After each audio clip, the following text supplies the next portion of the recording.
el problema en realidad, porque está rotando que graba y no graba. Sin embargo, como les digo, vamos a dar continuidad. Hoy sí a medio grabación. Bien, sean todos bienvenidos. Tengo ahorita 7 personas conectadas. Sin embargo, esperamos que en el transcurso de la clase se nos vayan incorporando aquellos jóvenes que hasta el momento no han tenido la oportunidad de hacerlo y que se vayan sumando, ¿verdad?, a esta clase que tenemos preparada para el día de hoy. En la clase pasada, como recordarán, estuvimos tocando el punto o el tema básicamente del denominado autocontrato. Hacíamos también una especie de retroalimentación en cuanto al tema de las capacidades, que ya también habíamos visto con anterioridad, y que nos permite a nosotros pues, poder comprender de una forma más amplia a la hora de la generación de ese negocio jurídico, ¿verdad? Ya bajo la formalidad de la creación de un contrato, cómo operan cada una de las partes que están interviniendo precisamente en esa manifestación de voluntades. Y es así como realmente nos permite a nosotros advertir que para poder constituir un acto de esta naturaleza, podemos comparecer ya sea a título personal o en calidad de representante de otro, siempre y cuando esta situación de la personería quede debidamente registrada, debidamente documentada y le permita de esa forma tener la capacidad de generar cualquier tipo de negocios bajo la modalidad del contrato que se esté realizando. Entonces, ya visto estos temas, como les digo, nos va a permitir a nosotros generar mayores avances. Hablábamos bajo ese entendido del autocontrato, que es aquella prácticamente contratación de una persona como se definía consigo misma. Sin embargo, ya nos quedó muy claro que se trata de una dualidad de funciones o dualidad de roles que permite, ¿verdad?, a esa persona física que está realizando ese contrato poder generar ambos derechos y ambas obligaciones que nacen precisamente producto de esa manifestación de la voluntad. Pero hablábamos también en la clase pasada de lo que era una especie de estructura que generábamos a la hora de construir o de elaborar un documento de esta naturaleza. Yo les decía que con ustedes tuvimos la ventaja de que ya habíamos adelantado, puesto que los ejercicios que hemos estado realizando para el laboratorio estaban precisamente diseñados en ese sentido. Por una parte, como habrán notado, en el primer ejercicio les daba los elementos ya elaborados para que ustedes me identificaran y a la vez me analizaran qué es lo que se les estaba requiriendo en ese momento. Y en la segunda actividad eran ustedes mismos quienes elaboraban ese documento, ya habiendo identificado todas aquellas condiciones que nos permiten generar tanto la validez como la eficacia de los actos procesales, les iba a decir, pero estamos hablando de los actos contractuales, y de esa manera pues hemos complementado, ¿verdad?, lo que en teoría hemos venido nosotros conociendo. Hoy vamos a hablar de un tema que tiene que ver con los contratos, sobre la base de aquella modalidad de los contratos denominados por el derecho como los contratos de uso y goce.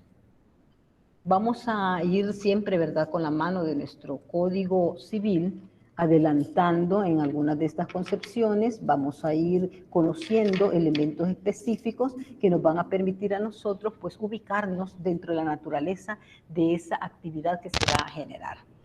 En este caso tenemos que dentro de la clasificación de los diversos contratos, como ya antes hemos venido también platicando sobre este tema, existen aquellos contratos cuya generación recae sobre la cesión o una modalidad específica del uso o goce, bajo también la manifestación de la modalidad de la custodia de estos contratos. Vamos a hablar un poco también de los contratos de servicios y de los denominados contratos aleatorios, aquellos también que permiten la resolución de controversias.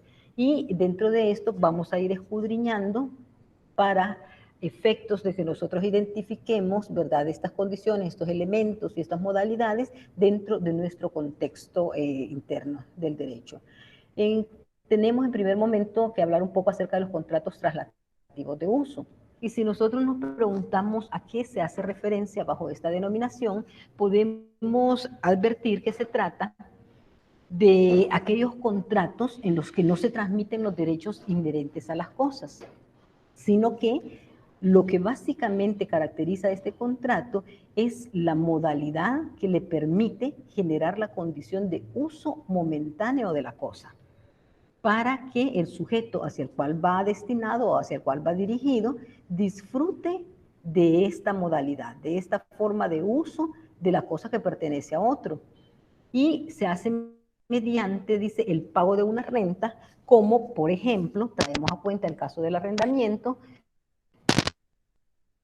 el cual produce o genera, ¿verdad?, un efecto de carácter pecuniario, pero también podemos traer a cuenta el ejemplo de precisamente esa transferencia del uso o el goce de la cosa sin que requiera una modalidad de pago, como es el caso del comodato. Entonces aquí vamos nosotros a contextualizar cómo dos figuras de naturaleza prácticamente tienen un sentido común en cuanto a que se genera una condición especial por medio de la cual el uso y el goce de la cosa de manera momentánea se le transfiere al destinatario. Y puede ser bajo la modalidad, como lo dijimos, ¿verdad?, que genera el pago por un precio, como el caso del arrendamiento, o que puede generar esta condición de la relación jurídica sin la obtención de un pago, como es el caso del comodato. En ese sentido, entonces, podemos ver cómo en el arrendamiento de los inmuebles tenemos algunas modalidades bajo las cuales se rige esta situación. Tenemos el arrendamiento de inmuebles para el uso de habitación, en el cual se genera, ¿verdad?, como ya hemos mencionado, un contrato bajo las diversas modalidades. Puede ser de una forma verbal, puede ser un contrato escrito, y la ley establece que todo negocio jurídico que sobrepase, ya hemos dicho, la cantidad de los 200 colones o su equivalente en dólares, debe de ser formalizado, ¿verdad?, mediante un documento escrito. Sin embargo, en principio, pudiésemos atender la posibilidad de que exista un contrato únicamente verbal, que es decir, cuando las partes acuerdan, generan las condiciones, las estipulaciones bajo las que va a regir esa relación jurídica que nace entre ellos, pero que no se llega a formalizar mediante ningún documento. Existe la posibilidad también de que las partes elaboren ese documento bajo la modalidad del ámbito privado puramente y se genere a través de un documento privado. Es decir, donde A y B se ponen de acuerdo de una forma simple, estipulan ellos cuáles son las condiciones en las que se va a pactar ese arrendamiento y para ellos ya tiene un pleno valor. Pero si nosotros queremos trasladar ya al ámbito, llamémosle formal o solemne, este tipo de actos, lo podemos también elevar a la categoría de un instrumento público mediante la intervención del funcionario, en este caso el fedatario, que es el notario, para poder generar esa condición del reconocimiento de todas las obligaciones y todo lo que está plasmado en ese documento privado. Es así como el legislador prevé las posibilidades de que se pueda perfeccionar este tipo de manifestaciones de voluntad por medio del consentimiento y que lleva, ¿verdad?, un fin determinado, como es el transferir de forma momentánea el uso y goce de la cosa que en principio le corresponde a su titular. Y que mediante, ¿verdad?, esos acuerdos, la persona hacia la cual va dirigida, en este caso el arrendatario, tiene el compromiso de devolverla una vez finalizado lo que es el plazo que se pactó de manera primaria. Ya les hacía mención en alguna ocasión de que la ley de inquilinato establece, ¿verdad?, por ejemplo, en el caso de los mesones, que es una figura que ya muy poco se utiliza hoy en este tiempo, pero que hay una exigencia por parte del legislador cuando establece que la denominación de este tipo de inmuebles bajo la modalidad de mesón, ¿verdad?, que pretende generar piezas o arrendamientos así parcializados hacia las personas, debe de configurar mediante un contrato escrito. Y eso se debe de ir a inscribir al tribunal correspondiente, ¿verdad? En el caso de San Salvador, por ejemplo, estamos hablando del juzgado de inquilinato, al que le correspondería conocer de esas condiciones, y habrá en otras jurisdicciones que quien conoce de la materia de inquilinato puede ser el juez de primera instancia, en otros casos el juez de lo civil, o incluso hasta un juzgado de lo laboral puede llegar a tener conocimiento de esta materia especial. Pero en el caso que no exista ese instrumento o ese documento formal mediante la escritura, se le impone una multa al dueño o al que arrendante, ¿verdad? O que dio en arrendamiento la cosa, y esta se le traslada como una especie de carga o sanción por parte del Estado por no cumplir con los formalismos que la ley ya previamente ha establecido. Pero hablando siempre, ¿verdad?, en el ámbito del derecho privado, las condiciones bajo las cuales rige esas estipulaciones, perdón, que se generan entre las partes, prácticamente el Estado las eleva a una condición de ser de carácter público, debido a que para la formación o creación de toda esta entramado que genera, ¿verdad?, la relación jurídica, se pretende proteger a través de una diversidad de normas. Y es así como la libertad contractual en cierta forma ha ido transformándose y adecuándose, ¿verdad?, a esos requisitos y a esas condiciones.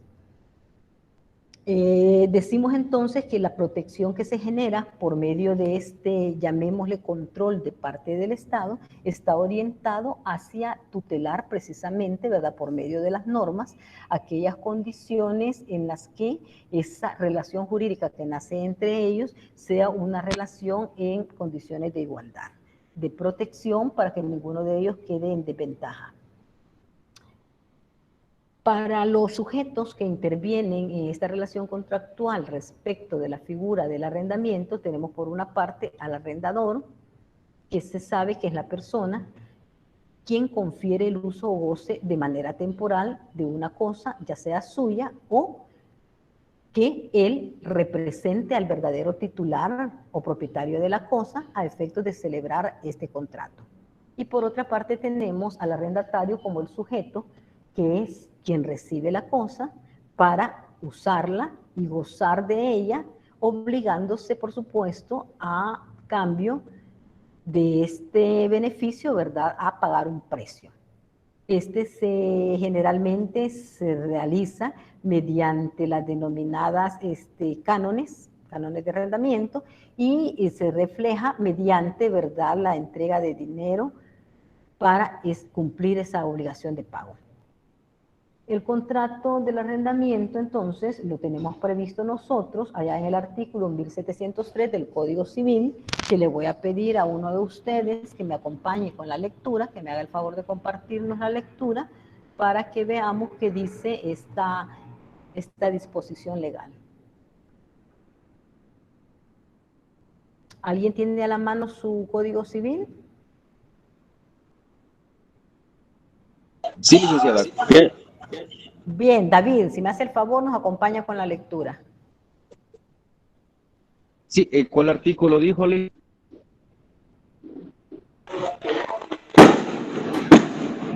Del contrato de arrendamiento, artículo 1703. Sí.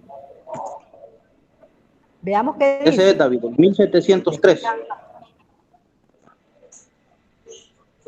Gracias, compañero, gracias. Artículo 1703, de arrendamiento. ¿Hola? Sí, sí, sí, le escuchamos. Ok, del contrato de arrendamiento, artículo 1703. El arrendamiento es un contrato en que las dos partes se obligan recíprocamente, la una a conceder el goce de una cosa o a ejecutar una obra o prestar un servicio, y la otra a pagar por este goce, obra o servicio, un precio determinado. Deberán constar por escrito los arrendamientos cuyo precio total y único excede 200, o sea, indeterminado. Que se Tenemos problemas ahí con el sonido. un precio Okay. periódico.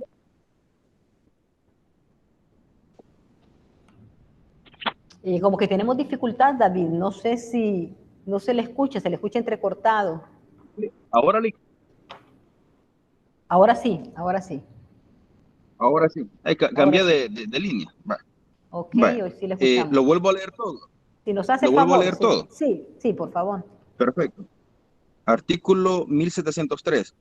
El arrendamiento es un contrato en que las dos partes se obligan recíprocamente, la una a conceder el goce de una cosa o a ejecutar una obra o prestar un servicio, y la otra a pagar por este goce, obra o servicio un precio determinado. Deberán constar por escrito los arrendamientos cuyo precio total y único excede de 200 colones, o sea, indeterminado, y aquellos en que se hubiere estipulado un precio periódico que exceda 200 colones en cada periodo, no siendo admisible en estos casos la prueba testimonial, sino en conforme a lo prescrito en el artículo 1582. Vámonos a la relación de 1582, a ver qué nos dice. Perfecto.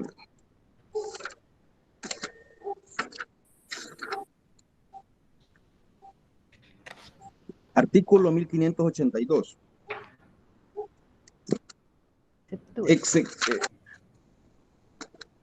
Exentúense de los dispuestos en los tres artículos precedentes en los casos que haya un principio de prueba por escrito, es decir, un acto escrito del demandado o de su representante que haga verosímil el hecho del hecho litigioso. Así un pagaré de más de 200 colones en que se ha comprado una cosa, que ha de entregarse al deudor, no hará plena prueba de la deuda por no certificar la entrega, pero es un principio de prueba para que por medio de los testigos se supla esta circunstancia, exceptuándose también los casos expresamente exceptuados en el código y en los códigos especiales. Muy bien, aquí podemos hacer un comentario, ¿verdad? Ya vimos cómo prácticamente este enfoque.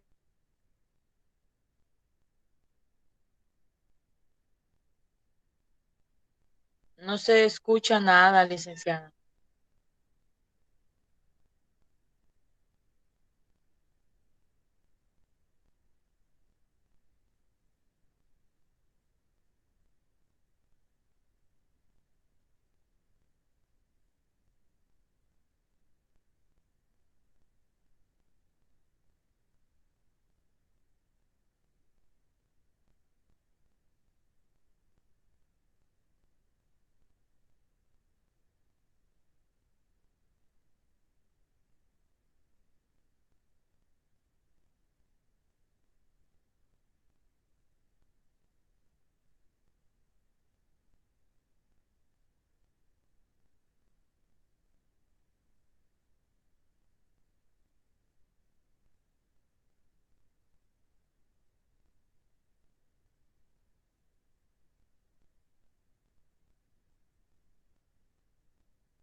Hola, hola.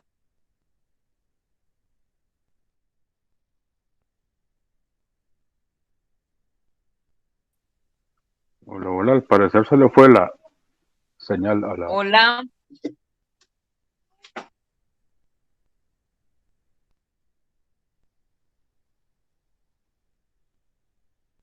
Se salió del grupo la licenciada, ¿verdad? La sacó el sistema, se le fue la señal, no sé, no la veo por ahí. No, no está conectada.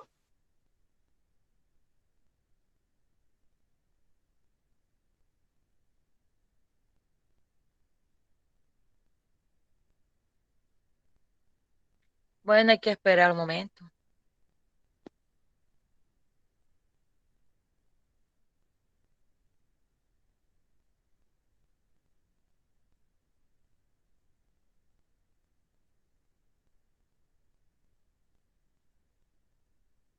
Buenas, no sé si me están escuchando ahora. Hoy sí, Liz. Sí, ya Bueno, regresó, licenciada. sí, ya volví después de estar insistiendo nuevamente y de una vez me apareció grabado, ya no tuve que darle el proceso. Bien, vamos a continuar, si mal no recuerdo nos quedamos hablando de las disposiciones que acabamos de leer, ¿verdad? Por una parte, 1582.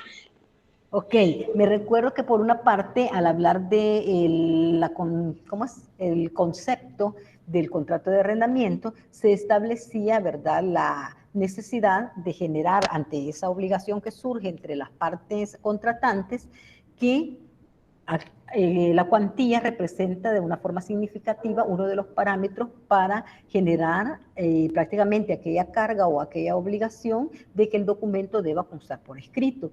Sobre la base de eso se decía que no se iba a admitir ningún otro medio de prueba. Y ojo, esto nos lleva al tema de materia probatoria a la hora de llevar a cabo, ¿verdad?, un proceso en el que se va a dirimir ese conflicto que surja o que pueda surgir entre las partes, demandante y demandado, en este caso, para poder establecer de una forma más cercana a la verdad posible sobre qué bases la persona está generando esas pretensiones o, por el caso contrario, ¿verdad?, de qué manera puede comprobar el arrendatario o demandado en este caso, cuál es la consideración que él tenga respecto de esas acusaciones.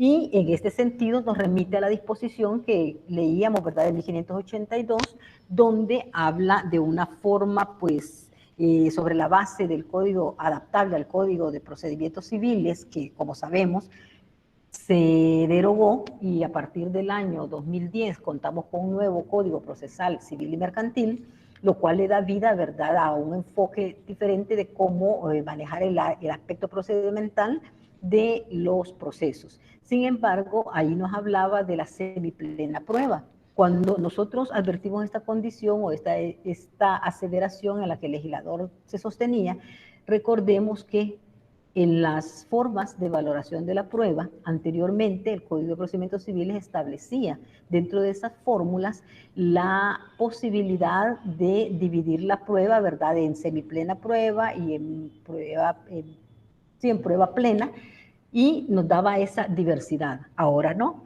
ahora nosotros sabemos que en nuestro sistema de la libertad probatoria podemos nosotros incorporar todos aquellos elementos probatorios que no estén prohibidos por la ley.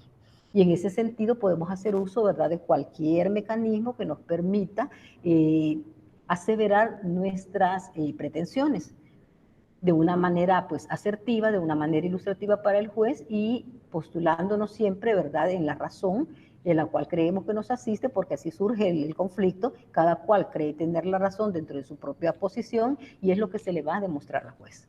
Entonces este artículo pues básicamente se complementaba con aquella disposición en el sentido de establecer ciertas excepcionalidades a la regla general que nos establecía el 1703, donde de una vez de entrada nos decía, ¿verdad?, el legislador, o nos dice, de que en el caso de que el negocio sobrepase de esa cantidad y no tengamos un documento escrito, entonces no podíamos hacer suplir por ningún otro medio de prueba esa aseveración. Es así como, pues ahora sabemos que esto es válido a la luz, ¿verdad?, de cualquier sistema probatorio, siempre y cuando nosotros logremos hacerle ver al juez, al juzgador, que la razón nos asiste. Hoy contamos con otros medios, como puede ser, ¿verdad?, las posiciones en las que se lee el pliego de posiciones que se le denominaba antes, que ahora son las posiciones de parte y las de la parte misma, para poder generar, ¿verdad?, esa declaración de parte, poder generar la información pertinente para poderle comprobar al juez nuestra posición.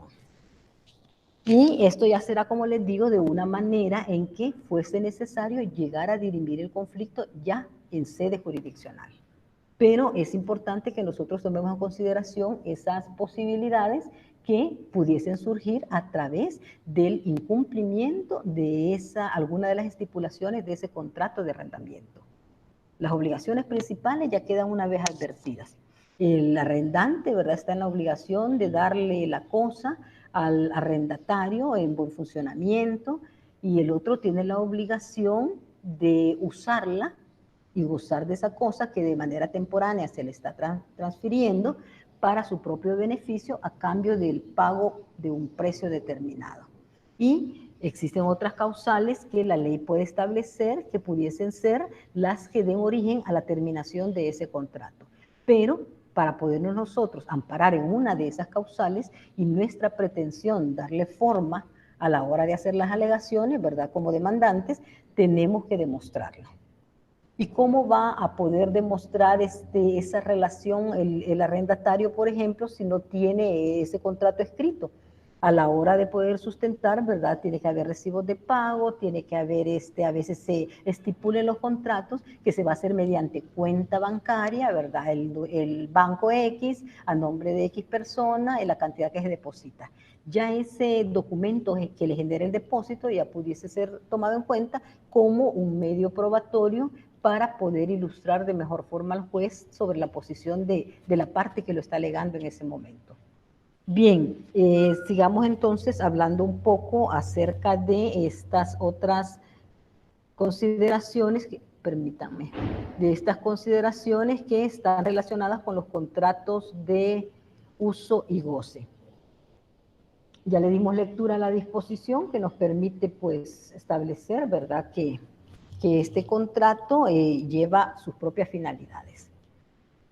Vamos a la otra posibilidad que habíamos adelantado al inicio cuando decíamos que el comodato también es una figura o un modo de contratar en el que no se persigue, ¿verdad?, aquel destino oneroso, es decir, no hay de por medio dinero, sino que la condición que se genera se hace a título gratuito. Sobre esta base, el carácter del título gratuito es lo que hace resaltar esta relación jurídica. Hay una finalidad que está orientada hacia el uso siempre temporal de la cosa para el beneficio del comodatario, que es el sujeto que va a recibir precisamente ese beneficio, sin considerar que este beneficio se extienda, dice, al aprovechamiento de los frutos y de las accesiones de las cosas prestadas. Es decir, solo va a ser el mero uso de la cosa para la cual se le está generando ese contrato, esas condiciones. Y solo se podrá usar de acuerdo a su naturaleza o como las partes así lo hayan convenido.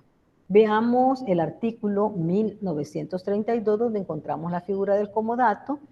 Voy a pedirle a alguien más que no sea David que me acompañe con la lectura de esa disposición.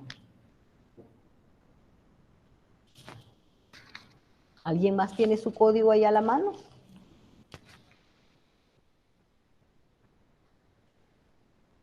¿Les escucho, jovencitos? Yo, licenciada, ¿1000 cuánto dijo? 1932. Ahorita. Yo lo tengo, licenciada, pero aquí ahorita va pasando un cierre. Sí. Sí, gracias, Misael. Que nos regale Mercedes, que nos acompañe Mercedes en la lectura. Dice, título 30, el comodato préstamo de uso. El artículo 1932. El comodato préstamo de uso es un contrato en que una de las partes entrega a la otra gratuitamente una especie, mueble o raíz, para que haga uso de ella y con cargo de restituir la misma especie después de terminado el uso. Este contrato no se perfecciona sino por la entrega de la cosa. Ok, tenemos entonces básicamente la definición que nuestro legislador le da a esta figura contractual en la que, como ya mencionamos, ¿verdad? El destino o la principal motivación de esto es generar ese despliegue o a favor de la persona del comodatario, ese uso de la cosa. Es un uso en especie para que éste pues la tenga bajo su esfera y haga uso de ella, y de esa manera pues este está obligado a devolver la cosa que ha tenido bajo su uso, ¿verdad? Durante el tiempo que se estipuló. La cosa se trata de una cosa no fungible, por supuesto, y el comodante es la persona que genera, ¿verdad?, esta condición a favor del otro. Se obliga entonces ambos bajo esta percepción de mantener la cosa en buen estado, de entregarla, y el otro de devolverla ya una vez ha finalizado el plazo para el cual se estableció ese efecto del uso de esa cosa. Y en él participan, como ya mencionamos, esas dos personas, ¿verdad? Es de carácter gratuito, recae sobre bienes no fungibles, y en este caso, pues la restitución es otra de las características que genera, ¿verdad?, la importancia de este tipo de contratos. Cuando hacemos mención al contrato de arrendamiento como figura tal, podemos ver que según la doctrina y en nuestra legislación vamos a encontrar tres formas en las que se perfecciona lo que es el contrato de carácter del arrendamiento. Por una parte, podemos hacer mención a los contratos en el área del derecho mercantil, en las relaciones, ¿verdad?, que recaen sobre alquileres cuyo propósito sea el de la especulación comercial. Como se sabe, son actos de comercio, venta de productos o servicios que van a permitir, ¿verdad?, que los sujetos involucrados en él mantengan siempre su giro de actividades dentro del comercio. Por otra parte, tenemos el arrendamiento, que es de carácter administrativo, cuando es el Estado quien interviene, o las municipalidades también, intervienen como arrendantes o como arrendatarios. Aquí existe la posibilidad que el Estado tenga, ¿verdad?, bajo su administración bienes de uso público, los cuales él está en la obligación de conservar y de mantener, que los puede dar en arrendamiento a los particulares, o viceversa, que sean los particulares quienes le den un inmueble o un bien en uso al Estado para que éste pues haga sobre él lo que corresponda bajo la modalidad de esa consideración de otorgarle el uso de esa cosa, y siempre durante un tiempo establecido.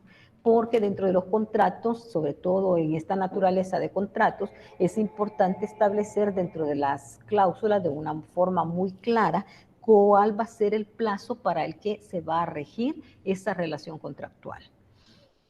Existe una fórmula casi sacramental dentro de los contratos de esta naturaleza que estipula generalmente que el contrato de arrendamiento, ¿verdad?, se concede para el plazo de 1 año, prorrogable automáticamente, salvo manifestación de las partes de quererlo dar por terminado.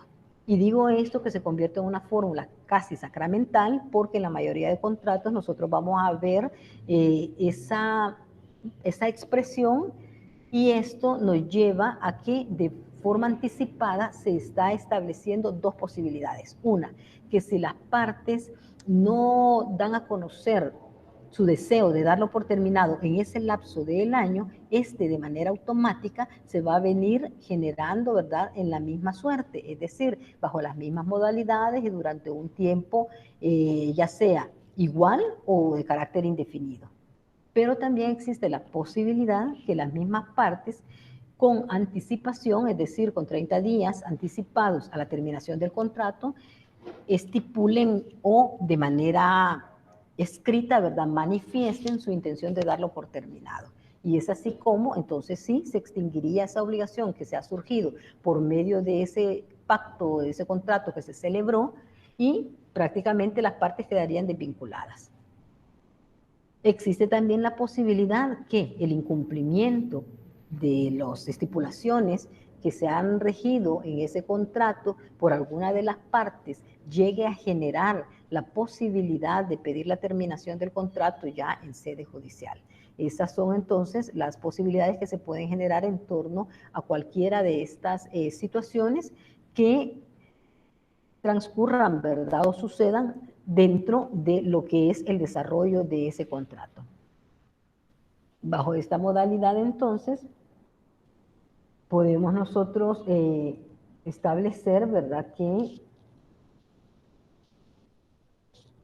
que básicamente, entonces, puede haber también un arrendamiento civil, que es el que se da con mayor frecuencia y de manera exclusiva, por exclusión en cuanto a los anteriores modelos, es el que se da entre los particulares, es decir, entre las personas civiles, y este puede recaer, como dijimos, ¿verdad?, sobre bienes en los cuales pues se defina un uso de habitación, la prestación de un servicio que se va a establecer en esas condiciones y cada cual va a regir bajo sus propias condiciones. Es decir, la naturaleza del contrato permite, ¿verdad?, que se estipulen conforme a lo que se va a acordar previamente pactado por las partes. Habrá algunas cláusulas dentro del contrato que también pueden ser importantes y trascendentales a la hora de poder generar ellos las condiciones. Por ejemplo, se hace saber o se advierte al arrendatario que éste no podrá subarrendar el inmueble, es decir, no podrá darlo a su vez en arrendamiento a un tercero. Es una prohibición expresa, salvo que el arrendante decida autorizarlo para que éste a su vez pueda subarrendar el inmueble. Pero esto ya sería una situación que se tiene que pactar y que se tiene que hablar entre las partes, para que quede así debidamente establecido. ¿Qué sucede en el caso que un arrendante le da el inmueble al arrendatario y éste, sin autorización alguna, decida, por ejemplo, transformar, modificar el inmueble haciendo reparaciones, modificaciones que no habían sido precisamente tocadas o retomadas a la hora de celebrar el contrato? Esa pudiese ser una de las causales que puede alegar el arrendante y pedir la terminación del contrato, por ejemplo. Que pueda también almacenar sustancias tóxicas, peligrosas para la salud, etcétera, etcétera. Si el inquilino pues sobrepasa, a sabiendas, ¿verdad?, de que todas esas prohibiciones ya están previstas y sobrepasa alguna de ellas, esto le permite al otro, en base al incumplimiento que éste ha generado, poder abocarse a alguna de las causales y pedir la terminación del contrato bajo esos presupuestos, aún de forma anticipada. Es decir, aún cuando el plazo no haya quedado vencido. ¿Hola? A mí me nace una duda. Dígame. En el sentido de que, bueno, yo he tenido la experiencia con contratos de arrendamiento con promesa de venta. En este caso, pues si una de las partes incumple esa promesa, que es a futuro, ¿cómo se extinguiría entonces el contrato? Recordemos que esa promesa de venta ya implica el anuncio anticipado de la celebración de un contrato de compraventa, que ya es otra figura. ¿Qué sucede si la parte, llegado el plazo que se ha estipulado, no genera las condiciones para cumplir a lo que se había comprometido? Simple y sencillamente se va a tener por extinguida esa promesa de venta y, a menos que se determine, ¿verdad?, el contrato de arrendamiento también se tendrá por terminado. Porque el contrato de arrendamiento lleva un plazo estipulado. Hay un destino, hay una función.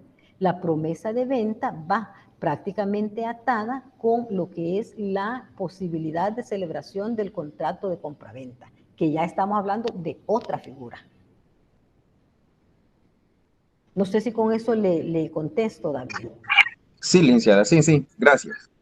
Sí, y generalmente se manejan, ¿verdad?, por costumbre, por tradición, en el mismo contrato de arrendamiento pueden hacer mención, pero cuando estamos ante la promesa de venta es el anuncio de la celebración de la compraventa. Significa que no se cumple con esa condición de la promesa de venta, entonces la consecuencia inmediata es la no generación de la compraventa. Y el contrato de arrendamiento subsistiría, salvo que, ¿verdad?, ya se haya vencido el plazo o que las partes anuncien que ya lo quieren dar por terminado. Es prácticamente algo de lo que hemos venido manifestando. No sé si hay alguna otra inquietud antes de continuar. Yo tengo una inquietud, licenciada. Vaya, se pueden arrendar cosas, ¿verdad? También. Entonces mi pregunta va en base a esto. Si yo arrendo una cosa, pero también la puedo dar en comodato, o sea, ¿cuál es la diferencia ahí de los dos contratos, licenciada? Ojo, el arrendamiento persigue un fin, prácticamente hay un precio de por medio, porque es un contrato de carácter oneroso, ¿verdad?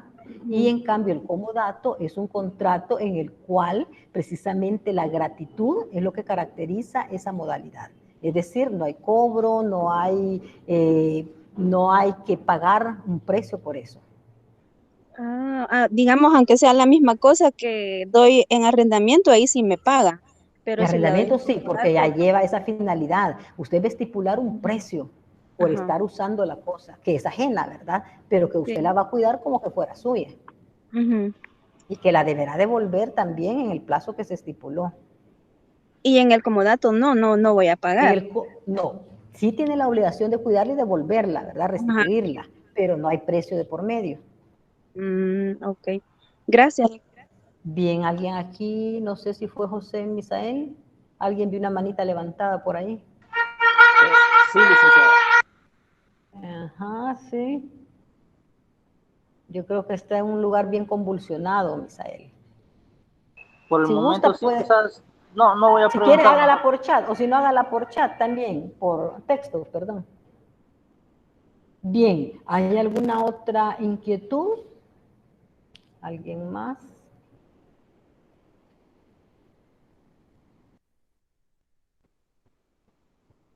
Seguimos entonces abordando, ¿verdad? Dentro de las características principales del arrendamiento, podemos advertir que se trata de un contrato de carácter principal, es bilateral, es oneroso, que es lo que le mencionaba Mercedes, es conmutativo, es de naturaleza formal, es instantáneo y un contrato nominado. Es decir, lo tenemos previsto en la ley.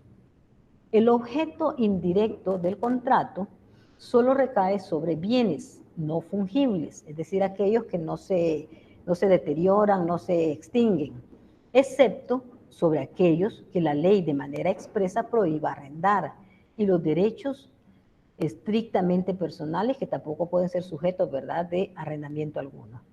El pago, que es otra de las características de este contrato, al que se obliga al arrendatario, se le denomina renta o, como mencionamos también, ¿verdad?, cánones, y puede consistir en una suma, ya sea en dinero o su equivalente, según las partes hayan decidido pactar. ¿Qué sucede en el caso que tengamos en vigencia un contrato de arrendamiento y fallece una de las partes principales, es decir, el arrendante o el arrendatario? En el caso que la persona que fallezca sea el arrendador o el arrendante, la persona que quede a cargo del inmueble, es decir, aquel que de forma legítima demuestre, ¿verdad?, su capacidad o su titularidad para ejercer propiedad o dominio sobre ese inmueble, que antes era de otro, tendrá entonces que notificarlo al arrendatario para que éste realice los pagos subsecuentes hasta la culminación del contrato. ¿Y a quién se los va a realizar? Pues a la persona que se subroga, ¿verdad?, en la titularidad del arrendante. En cuanto a las obligaciones del arrendador, este se va a comprometer a transferir el uso o goce temporal de la cosa material del contrato. Siempre será sobre un bien no fungible, por el término que las partes hayan establecido o, en su caso, a voluntad de cualquiera de las partes previo aviso de forma escrita. Ya lo hemos dicho. Otra obligación que le surge al arrendante es el entregar el objeto arrendado en el lugar y en el tiempo acordado. De lo contrario, dice, cuando el arrendatario se lo solicite, es decir, pueden pactar, ¿verdad?, que no va a ser en la fecha de la celebración del contrato, sino que tiempo después que se va a dar comienzo al contrato en sí. El objeto se debe entregar en buen estado, de acuerdo a la naturaleza para la que fue creado. Pero, volviendo a la pregunta que hacía, ¿qué sucede en el caso del fallecimiento del arrendatario? Es decir, aquel sujeto que está usando de esa cosa, ¿verdad?, a cambio de un precio, y que fue el que celebró de manera originaria ese contrato de arrendamiento. Ante el fallecimiento de este, pues automáticamente se entenderá que el contrato sigue subsistente y que la persona que quede a cargo del grupo familiar o la persona, el socio, etcétera, que sea responsable, es quien va a ir generando, ¿verdad?, esos pagos para no incurrir en mora y no incumplir así con las obligaciones en las que se suscribió el el arrendatario originario. De esa manera se va a mantener esa relación contractual bajo esas consideraciones. Hablando también un poco de lo que es algunas causas por las que el arrendatario puede pedir la rescisión del contrato de arrendamiento, se prevé que puede ser el caso en que el arrendador no le haya entregado la cosa pues en buenas condiciones, en perfecto estado, ¿verdad?, de funcionamiento, pónganle ustedes del agua, los sistemas de la energía eléctrica, etcétera, etcétera, tal como había sido previsto, ¿verdad? Otra posibilidad es que cuando no se cumplan con las medidas de higiene y de seguridad a que se hace referencia en la ley civil. Imagínense ustedes, es un lugar que, por ejemplo, va a ser ocupado, ¿verdad?, o sea, arrendado para establecer un comercio, un local o una actividad que requiere, ¿verdad?, de medidas extremas, higiénicas, sanitarias, etcétera, ya debe de estar previsto el cumplimiento de esta condición. La ley las exige y habrá que supervisarlo de manera previa para ver que cumpla con esas situaciones, a manera de que la cosa realmente para la cual fue arrendada dé perfecto funcionamiento en ese sentido.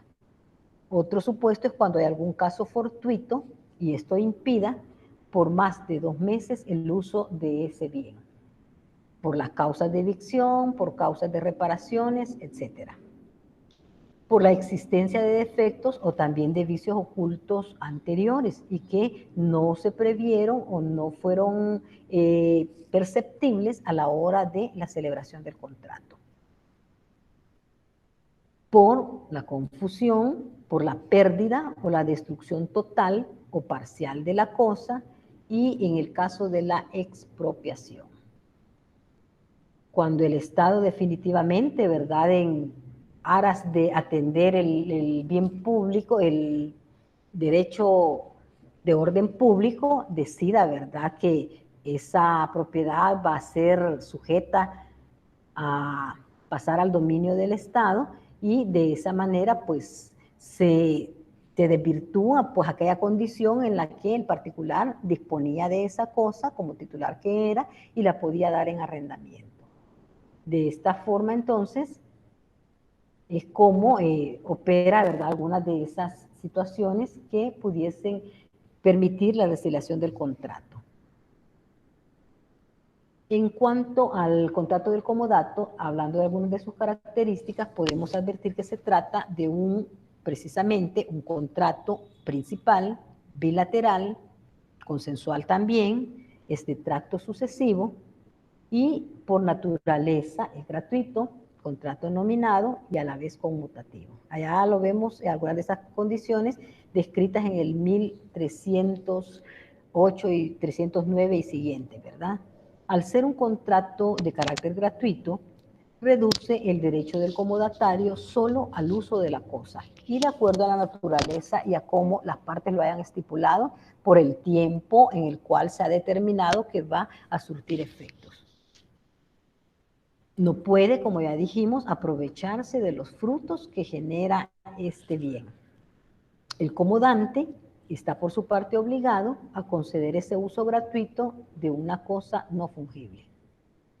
Tiene que entregar la cosa en el momento y lugar convenidos, tal como se pactó en el contrato, pues de lo contrario se estaría atentando a las reglas del pago en cuanto al modo, tiempo y lugar en que esto se suscitó. A reembolsar al comodatario los gastos que se generen por la conservación de la cosa, cuando por razones de urgencia no haya tenido tiempo de dar aviso al comodante. Existe la posibilidad que el arrendatario, por su propia cuenta, ¿verdad? Y si se trata de situaciones eventuales de emergencia que tenga que atender, por ejemplo, hubo problemas en el sistema de energía eléctrica, de alumbrado, de agua potable, etcétera, que él tendrá la posibilidad de poderse abocar por sus propios medios y solucionar la situación, y a la vez, posteriormente puede recuperar eso por medio, ¿verdad?, de comprobarle que esos gastos se efectuaron en razón del deterioro de la cosa que está bajo la modalidad del comodato. El comodante también responderá de los vicios ocultos si conociendo de ellos no dio aviso al comodatario.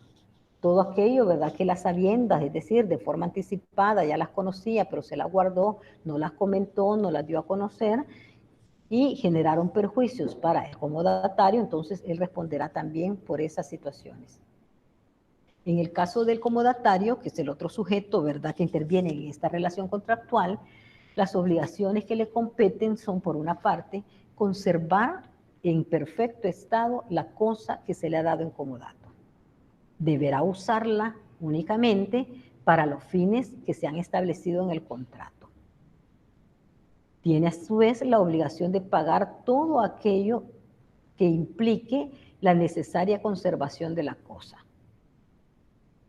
Aunque el comodatario responda de la cosa material del contrato, también se puede especificar algunos casos en los que éste tenga que utilizar la cosa para fines diversos, para los cuales se pactó. Por prestar la misma sin la autorización del comodante, por no darle los cuidados apropiados para conservarla, debiéndose aclarar que en estos casos, es decir, que si la cosa queda en estado de deterioro grave, el comodante entonces le deja la propiedad del bien a cambio de ese pago. Esto debe de hacerse mediante acuerdo expreso entre las partes. Ya él ya no va a recibir, ¿verdad? No va a recibir la devolución de lo que invirtió, porque fue él de alguna manera quien, ya sea de forma negligente, de forma maliciosa, etcétera, provocó esos daños a los cuales él estaba obligado a conservar la cosa en buen estado. De esta forma, entonces, estamos viendo que se trata de un contrato precisamente de trato sucesivo. Sujeto a condiciones, hay un término que permite la extinción de esa obligación, se realiza bajo la condición del vencimiento del plazo y ya una vez vencido este, queda sin efecto. El comodatario entonces, ya vencido el plazo, debe restituir la cosa al comodante. ¿Qué otras formas podemos advertir mediante las disposiciones legales que permiten dejar sin efecto, ¿verdad?, las obligaciones entre estos sujetos en el contrato del comodato? La muerte del comodante, ya que se trata, ¿verdad?, de una actividad de carácter gratuito. Si la persona que la confirió fallece, entonces ahí mismo se termina esa voluntad que él había generado respecto de la cosa que era de su titularidad. Por la voluntad del comodante, cuando no se haya determinado un plazo del contrato y este haya sido de carácter indefinido. Puede ser además que el comodante tenga la necesidad urgente de la cosa o que éste prevea, ¿verdad?, la situación de alguna condicionante que le haga ver que el objeto pueda quedar en manos ya del comodatario. Si el comodatario transmite el uso a otra persona sin previa autorización de éste. Es decir, que esa posibilidad pudiese surgir siempre y cuando ya se hubiese hablado, ya se hubiese pactado y el comodatario tuviera la autorización expresa del comodante. Caso contrario, es una de las formas que permite, ¿verdad?, dejar sin efecto ya esa relación jurídica. En el caso de la expropiación también, o la pérdida o destrucción del objeto material del contrato. Son algunas de estas variables respecto de los contratos de uso, que como ya hemos advertido, recae, ¿verdad?, sobre cosas no fungibles, recae a través de la transferencia de uno de los sujetos, que es el titular de la cosa, y que ya sea a través de un precio, como el caso del arrendamiento, o a través de la gratuidad, decida transferirle ese uso por un tiempo determinado a otro para que gratuitamente goce de la cosa, como es el caso del comodato. Bien, sobre estas terminaciones que acabamos de discutir, me gustaría escuchar si existe alguna duda para efectos de poder abordar el tema siguiente, antes de pasar a él.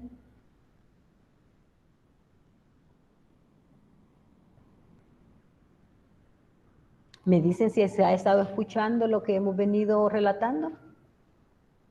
Por mi parte no tengo ninguna duda, licenciada. Ok, sí. Es que me dio la impresión por un rato que se me había desconectado el micrófono y acabo de ver, pero está bien. Sí, licenciada, está bien. Ah, ok, bien. Pasamos entonces a conocer un poco más acerca de otra modalidad de los contratos.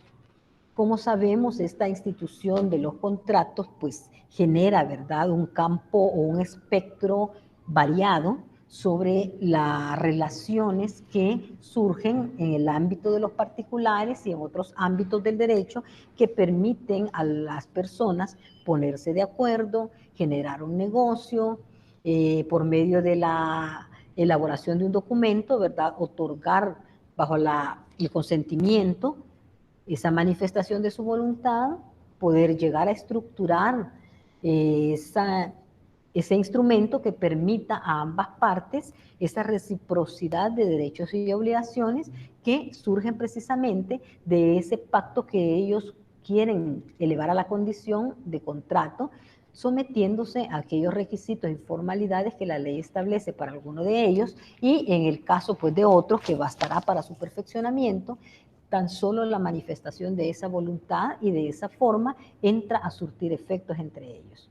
Pero en el campo del derecho también es importante generar las condiciones de certeza y seguridad jurídica que les permita a los particulares hacer prevalecer esos derechos a los cuales ellos, pues, de una forma u otra, sustentan, ¿verdad?, esa relación a la que se comprometen. Habría que entonces escudriñar cuál es la intención de las partes, cuál es la naturaleza de la actividad que ellos quieren generar, cuáles son las condiciones bajo las cuales va a regir esa relación. Habrá que determinar, ¿verdad?, un objeto, una causa, habrá que determinar condiciones como pueden ser accesorias que van a fortalecer ese compromiso en el que ambas partes están incurriendo por medio del otorgamiento de un contrato. Es así entonces como vamos a hablar un poco acerca de otros denominados contratos que tienen que ver con los denominados contratos de custodia. Y aquí vamos a hacer mención al contrato de custodia o depósito. Estos, por su naturaleza, se clasifican en base a su función social o económica. Y sobre esta distinción se puede considerar aquellos contratos de custodia como los que cumplen una función de guarda y conservación de una cosa ajena. Advertimos también el contrato de depósito, es un contrato que data pues de tiempos antiguos y en esta forma el concepto del depósito que nosotros advertimos en nuestro Código Civil se trata de un contrato a través del cual el depositante, que es uno de los sujetos que actúa o que interviene en esta relación, entrega al depositario una cosa para que éste la guarde, para que la custodie hasta el momento llegado de su devolución. Es decir, así que este último, el depositario, está obligado a restituirlo cuando el depositante se lo pida de esa manera. ¿Y dónde encontramos nosotros esta figura dentro de nuestra normativa? ¿Alguien me ayuda con la lectura del artículo 1932 de nuestro Código Civil? ¿Un voluntario o voluntaria?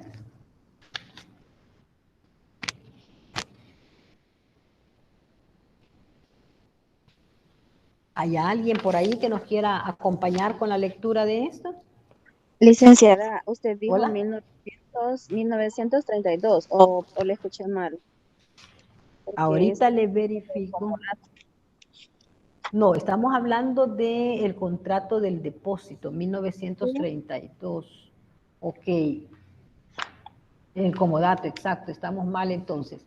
Vámonos a hablar entonces del depósito 1968.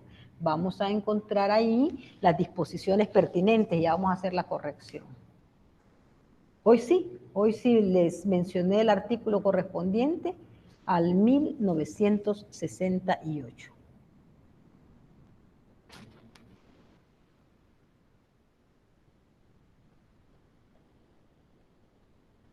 ¿Alguien nos iba a regalar la lectura?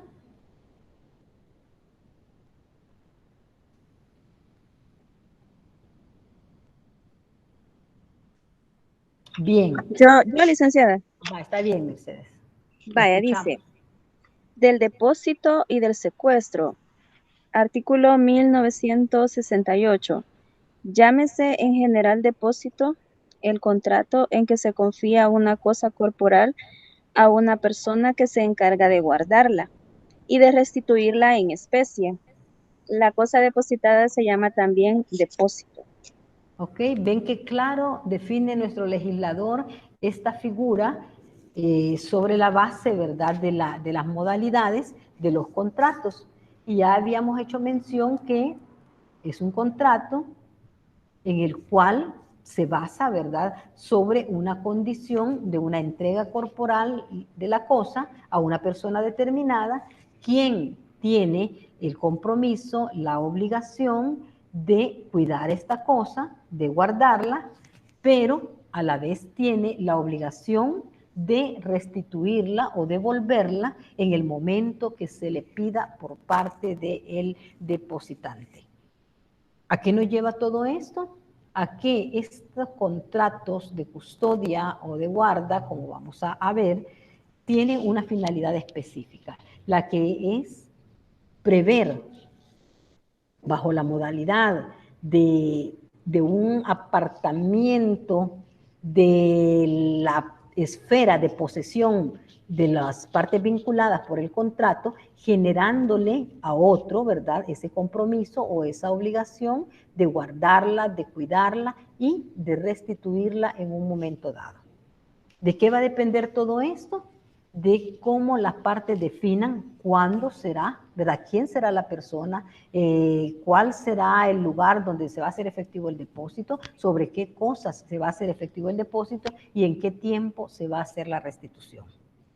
Elementos de estos que permiten entonces poder nosotros establecer esta modalidad de contratos. Déjenme mover acá un poco. El depósito civil, visto bajo un concepto doctrinal, se entiende cuando una de las partes, que es denominada depositario, guarda de forma gratuita una cosa mueble o inmueble, que la otra parte, denominada depositante, le confía, restituyéndole la misma cosa que se le ha dado para esa guarda y para esa protección.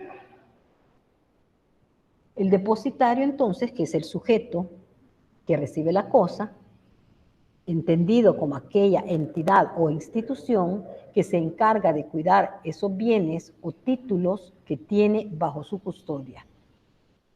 Cuando la persona que hace ese depósito le confiere a este los mismos, ya sean títulos o bienes, y desea rescatarlos del poder o de la guarda que tiene el depositario, entonces se lo hace saber y el depositario tiene la obligación de restituirle esos bienes. Algunas de las características que presenta esta figura son que se trata de un contrato de carácter unilateral, donde la obligación principal se genera en cuanto al depositario que deberá restituir la cosa corporal que se le dio a guardar.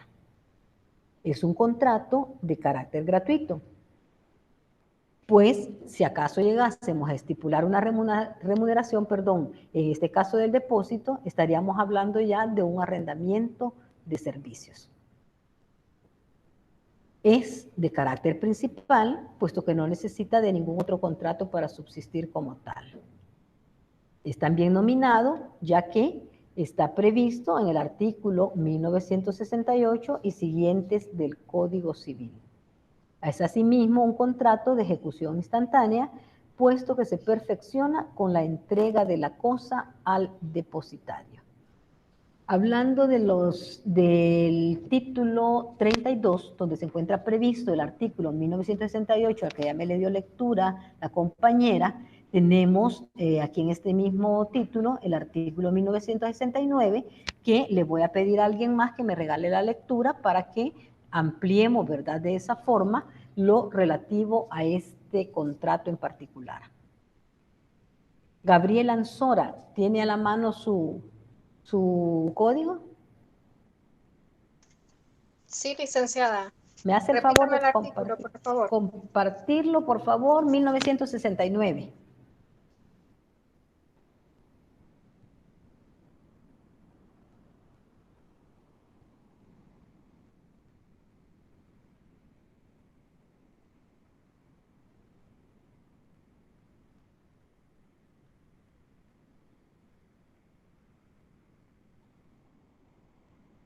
(1969)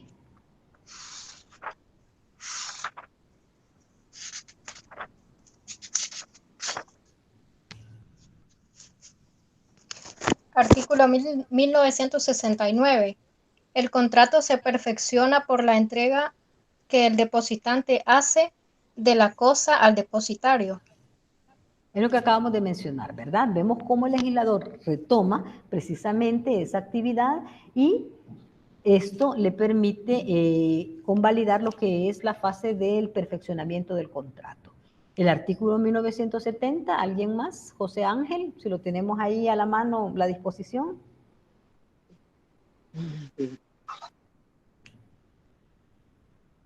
Rosemary, ¿nos quiere colaborar?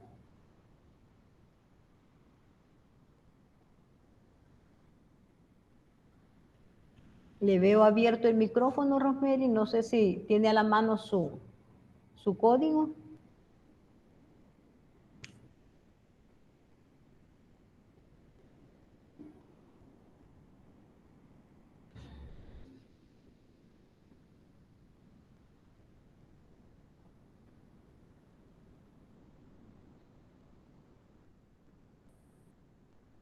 Cristian.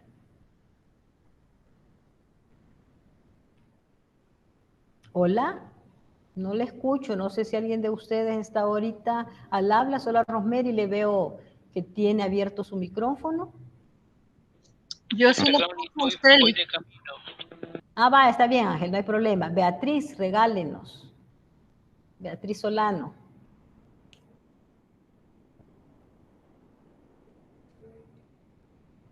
Bien, si no me tienen a la mano, les voy a dar lectura. Se podrá hacer la entrega de cualquier modo que transfiera la tenencia de lo que se deposite.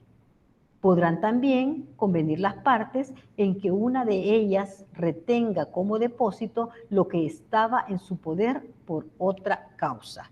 Es decir, las posibilidades ya están previstas, ¿verdad?, acá por el legislador, cuándo y cómo se perfecciona esta figura del depósito. El artículo 1971 hace referencia a que el depósito es de dos maneras: el depósito propiamente dicho y el secuestro. Estas son las dos formas en las cuales se materializa la figura del contrato del depósito. ¿Hay alguna inquietud, algún interrogante? Yo recuerdo que en la clase anterior, no me recuerdo exactamente quién de ustedes, hacía pues precisamente referencia a las posibilidades, ¿verdad?, de que determinados funcionarios, servidores, están inhibidos por mandato de ley a configurarse en estos supuestos, por ejemplo, como en el caso de los depositarios, a ser nombrados para ser claro, ya lo vamos a ver más adelante en las disposiciones, donde existen prohibiciones expresas para determinados empleados, servidores públicos, el ser depositario de bienes dentro de las instituciones donde ellos trabajan. Y muchas veces se ha advertido, ¿verdad?, esa mala práctica de que a pesar de ser una ley de derecho positivo que está vigente, no se cumple a cabalidad.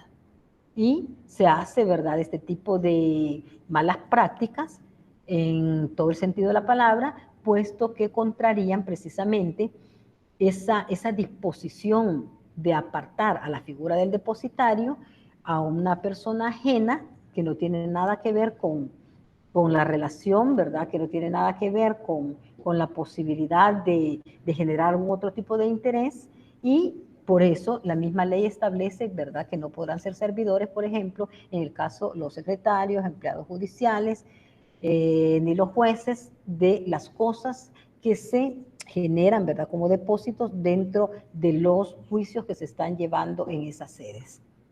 Bien, por acá me pregunta Crisia, dice que si no hay dispositivas del contenido, por razones de tiempo no se las pude subir, pero se las voy a compartir. Ya una vez que la clase la agotemos, les voy a compartir este material del que hemos venido hablando en esta sesión, y además vamos a hacer un ejercicio que tiene que ver con un foro. El día viernes yo les voy a enviar a ustedes una preguntita a nivel del foro para que me la contesten. Cada quien va a hacer sus propias aportaciones, su participación va a ser de carácter individual, y de esa manera pues vamos a ver si ha quedado comprensible, ¿verdad?, estos temas que hemos venido desarrollando y adaptándolos a los requerimientos que va a llevar esa pregunta, pues, objeto de cuestionamiento. Bien, no sé si hay alguna otra inquietud, porque aquí pues seguimos, ¿verdad?, en el capítulo primero del depósito propiamente dicho. Antes de entrar de lleno a esto, gustaría saber si hay alguna interrogante.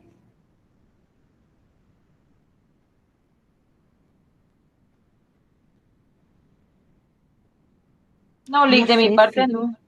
Bien, les iba a preguntar en este momento que no sé realmente qué está sucediendo, porque solo tengo a 14 personas conectadas y ustedes son un grupo de 34 estudiantes formalmente inscritos. No sé qué tanta dificultad haya pues para que se puedan ustedes conectar a la hora de la clase. Y digo esto porque aunque nosotros sabemos que tenemos que grabar la clase, ¿verdad?, conforme cada sesión que vamos abordando y compartírselas a ustedes, por cuestiones a veces muy fuera de nuestras posibilidades, nos vemos inhibidos de grabarlas, como me sucedió a mí en la clase anterior, que se quedó toda la clase patinando la grabación y nunca me lo permitió.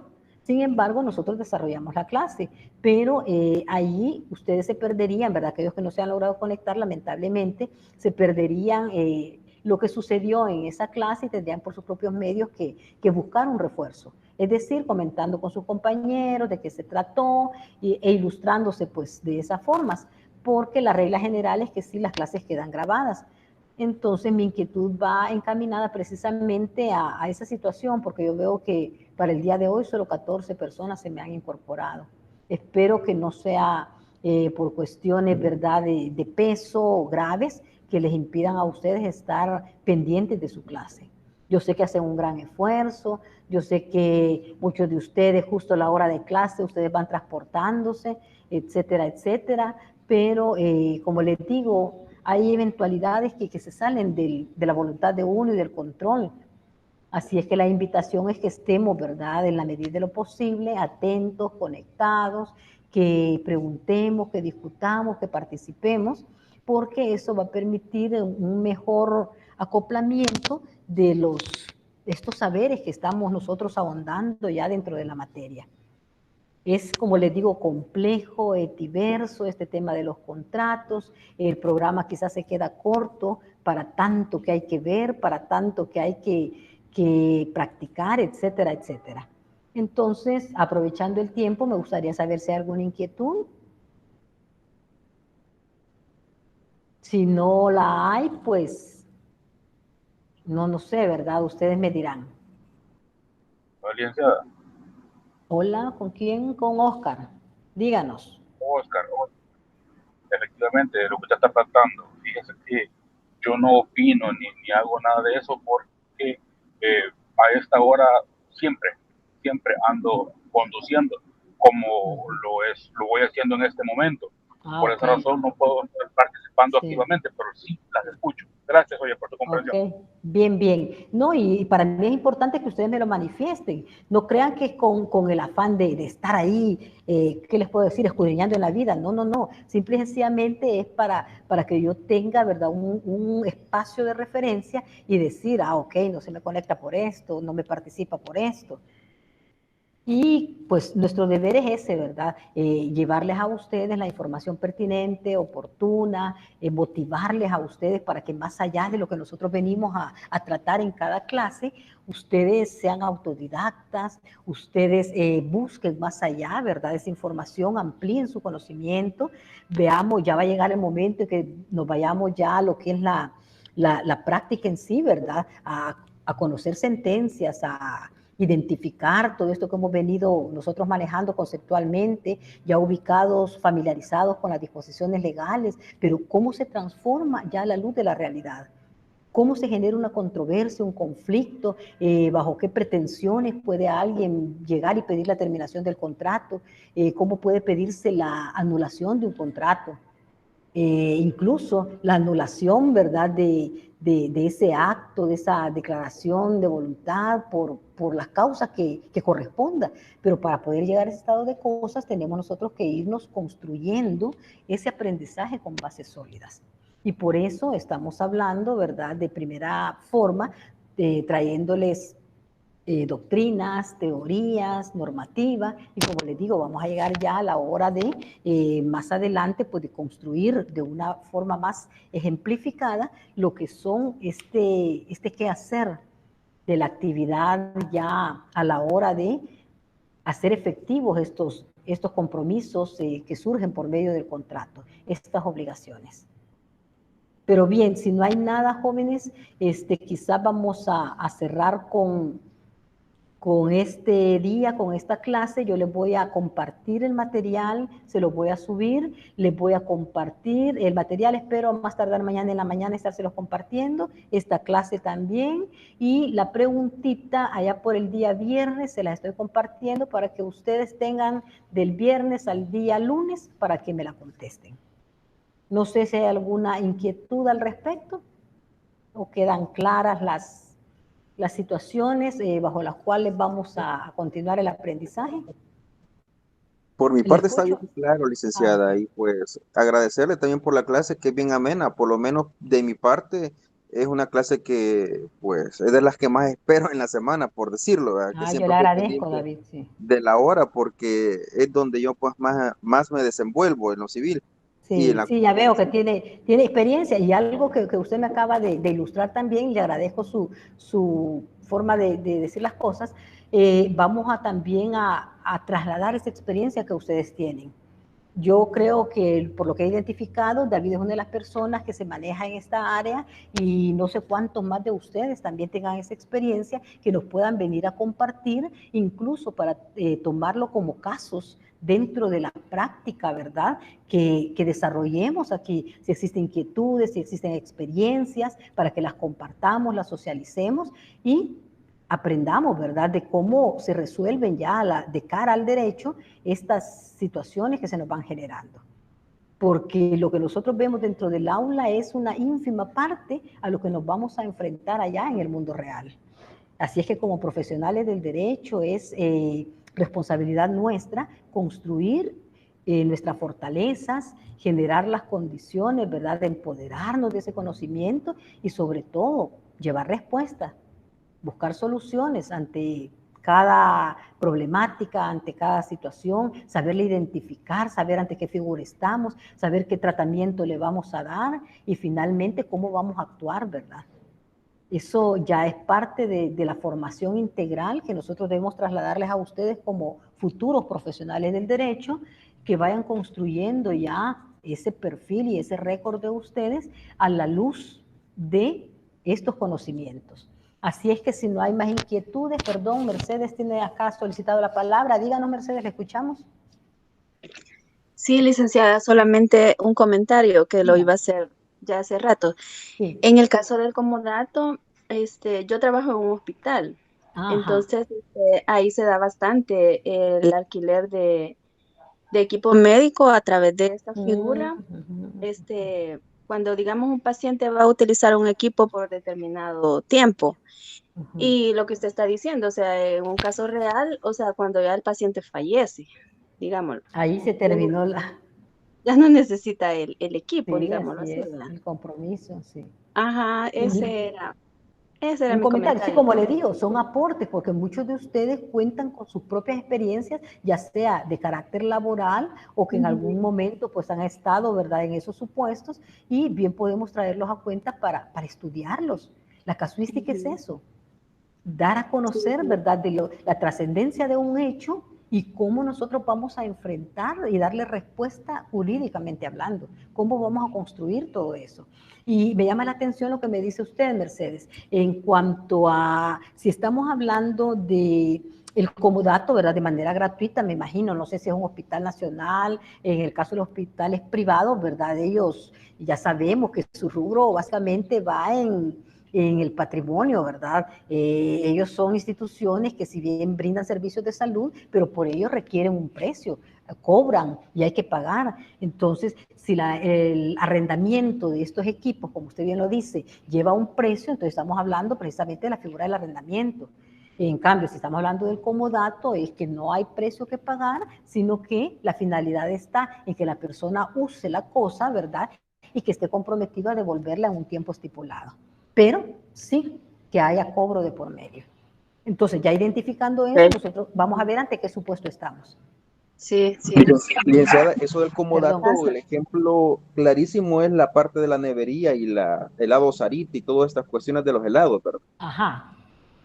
Ajá, amplíenos ahí, David. Ajá, porque, bueno, yo tuve una experiencia con los helados Sarita. Entonces, todo lo que es el inmobiliario, el nombre de la empresa, eso es la parte que ellos dan. Lo importante aquí es de que el que se obliga con ese tipo de contrato es de que tiene que comprar el producto exclusivamente a ellos y solamente eso pueden vender. Eso pueden vender, exacto. Estamos hablando de las franquicias, exacto. Así es. Ajá, ellos le proveen, ¿verdad?, los insumos, los materiales, llamémoslo así, bajo la exclusividad, bajo esa figura de la exclusividad, de poder nada más, ¿verdad?, comercializar ese producto de ellos. Y en cambio le dan para que use las cosas, emblemas, mobiliario, incluso inmuebles, etcétera, ¿verdad?, bajo la denominación de una marca X. Entonces ahí estamos ante la figura de las franquicias, pero sí es interesante, ¿verdad?, que nosotros identifiquemos cada una de estas actuaciones, porque todas están, o al menos deben de estar debidamente estipuladas en la ley. Bien, jovencitos, entonces cerramos nuestra sesión del día de hoy. Estén pendientes, por favor, que les voy a enviar esa pregunta o preguntas, no sé, ya la voy a redactar a manera de generar este foro. Por mi parte, pues les dejo por acá. Les deseo que pasen una feliz noche y Dios mediante estamos nuevamente conectados para el día lunes de la semana próxima. Excelente. Buenas noches, licenciada. Muchas gracias a todos. Hasta luego. Gracias, Lick. Buenas noches. Feliz noche.